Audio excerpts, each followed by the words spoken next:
Crushing Hands is currently the best Spiritborn build in Diablo 4 Season 9, as it has the highest pit clear from Do Not Hit Me with a 128 clear right now. First of all, you will get the 40% barrier with every hit, so you can switch out your Q rune and can replace it with another rune, for example Xan, so you will get more crit chance in order to trigger your Noxis Resistance faster. In addition, thanks to advantages Crushing Hand, you will knock down the enemies that get hit by both Crushing Hand hits, and because we are constantly fighting against grouped up enemies, we constantly CC the enemies. As you can see, we have a lot of crowd control, so we have an easier time with our defense on trash packs. And because Crushing Hands is a gorilla skill, we're also gonna have the 15% max life from our Resilient passive node, which we can boost even further with a potential Resilient masterwork on our amulet. With Dominance, we also have a small chance to execute our enemies with the first hit. Because we don't need the Wild Claw aspect with this Balazans version, and the Crushing Hands aspect is straight up bad, we can also equip Fist of Fate on our glove slot. This will give us a chance to deal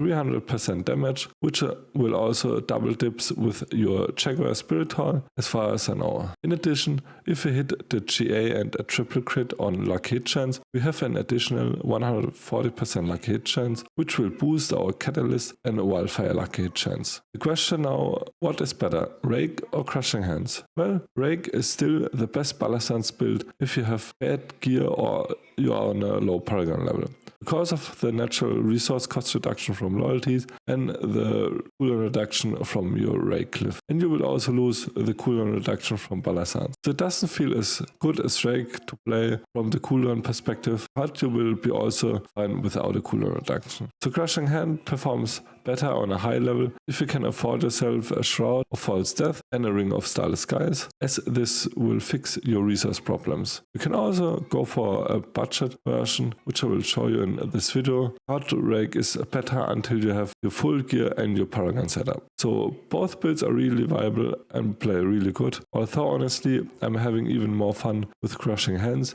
and it has currently the highest ceiling and the highest hit clear. To play the Rake version if you're still starting on your Torment shiny, and then later on switch to Crushing Hand if you have your Ring of Starless Skies plus your Shroud of False Death setup, or if my budget setup, which I will explain to you shortly, is also good for you. If you still need a Rake Balazans build, you can check out my build guide on YouTube. So after the quick introduction, I want to show you the details of this build right now. So for your gear, start with the Loyalties Mantle, and you kinda want to have a GA on your damage reduction, because damage reduction is kinda the thing you're really lacking with this build. It has pretty low defense, the Balazans build, and you also want to have a high bigger cost reduction and a high cooldown reduction, because that means that your Hunter has also a lower cooldown. For Masterworking, triple crit your damage reduction. Then for your chest, I'm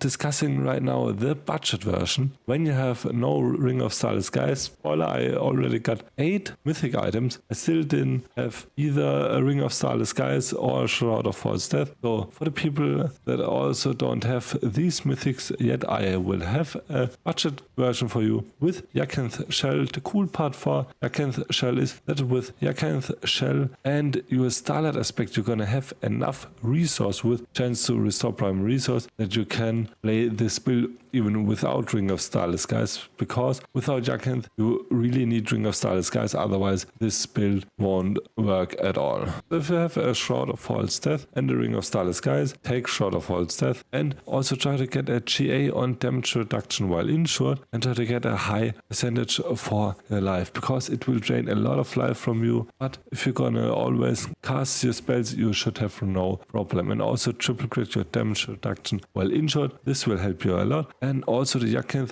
solo-handedly solves your armor problem with this build, so you only need to fix your resistance. For your gloves, at the beginning you will start with a legendary glove, and I also tried out the Smashing Hand aspect from Crushing Hand, but it is not pretty good. You will aim for a Fist of Fate. I currently have none, but if you have a Fist of Fate, get a high value of your chance for more damage and also get a GA on luck hit chance and also triple crit it, and then replace it for a legendary glove. If you still don't have one, take legendary gloves with attack speed as GA and also all res, so you can fix your all res and your max res. And for tempers, get a Mystic Circle Potion as also crushing hand. But if you have Fist of Fate, definitely get that. And for your aspect, get one with more damage, but not the unrelenting aspect. Then for your pants, pretty easily get the Balazans, try to get close to 150% value. The best one would be if you have Thorns and Bastion as your J, but Bastion is also enough, and also try to triple crit your Bastion. Now for your boots, you want to have Dex, Max Life, and at the beginning all res. You will drop all res later on if you have enough paragon points to get your all res from the tree.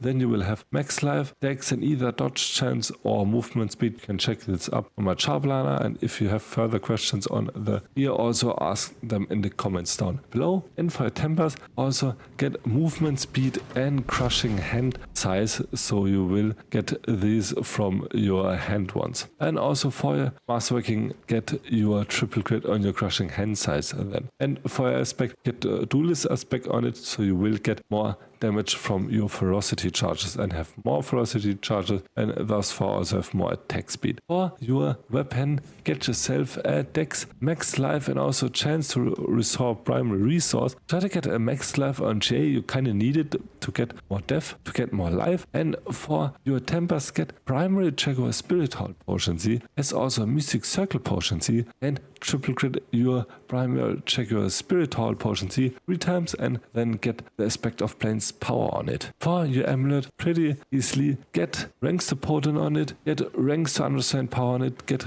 dexterity on it, then as a tempers get Mystic Circle Potency on it and Hunter cooldown reduction on it. And for your triple crit, get your triple crit on your potent. So if you don't have potent, then take understand power as also your apex. If you don't have either one of those, then take nourishment and just try to get one of your damage passives. And for aspects, get a consider aspect. I tried out something with the Wushinek Pa and another build, and I will run it back. So get a considered aspect on your amulet. So for your first ring, get the Fellsooth says aspect, so your enemies will shatter and will deal a large amount of the killing blow damage, so you can kinda insta-kill the whole pack. And for your affixes, get Dex Life, get Dex, Max Life, attack speed, try to get attack speed as GA, also get Mystic Circle Potency. I think you need at least 1 or 2 crits on attack speed, and the other one goes for Mystic Circle Potency. Don't go for Razewing charges. It's still my best string from Razewing. Just go for Hunter cooldown reduction. If you have a Ring of Starless Skies in here, then take it, but then you can also switch out Yakanth. And if you have a Ring of Starless Skies, triple crit your attack speed. The other ring,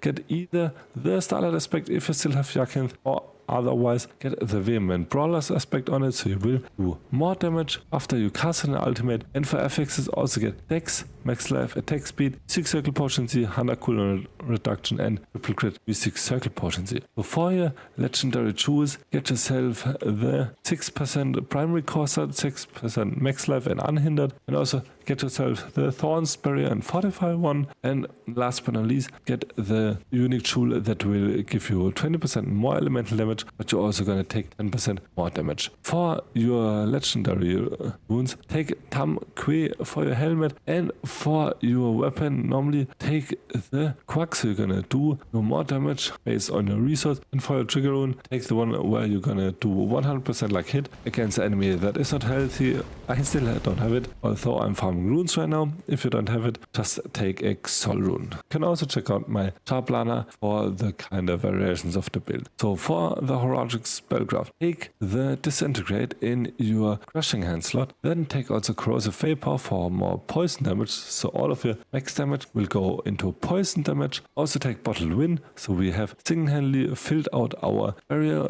with our Crushing Hands. Also go for a Fractured Core, so you're gonna deactivate the resistance auras from the enemies. That's pretty nice. Also go for Invigorating Helix, so you're gonna fortify and heal yourself. If you reactive ooze, take that. If you don't need it, take your Invigorating Helix. For skill G, get Crushing Hand as also the advantage is Crushing Hand, so you have a chance to knock down the enemies. Then for your focus skills, go for vortexes, also replenishing vortex, so you have a cooldown reduction on it. Go for 3 points into Mirage for more dodge chance, 3 points into Understand Power, is also Apex, Diminishment, and also take Ravager is also the replenishing Ravager. You have more chance to trigger your Jaguar Spirit Hall. Get Toxic Skin as also replenishing Toxic Skin for more passive thorns. For your defensive skills, get yourself Counterattack as also adaptable counterattack. Also Auspicious for passive barrier generation. It's also Bastion for more thorns. And don't get Armored Hide. The problem is we don't have any proper cooldown reduction mechanics, and Armored Hide has way too long cooldown, like 25, and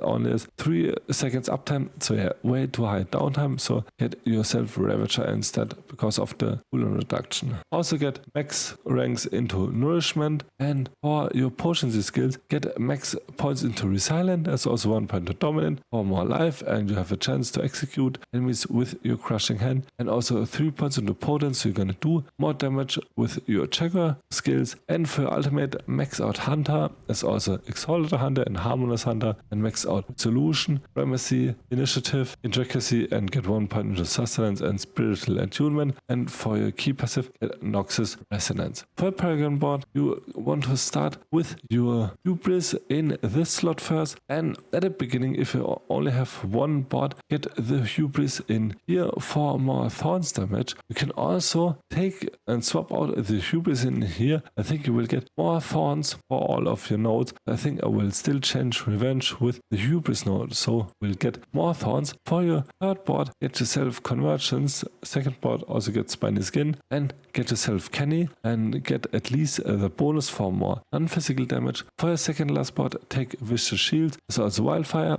Also try to get vortex here for the passive cooldown reduction. And for your last board, take Sapping as also the ritual, and try to max this out as soon as you can.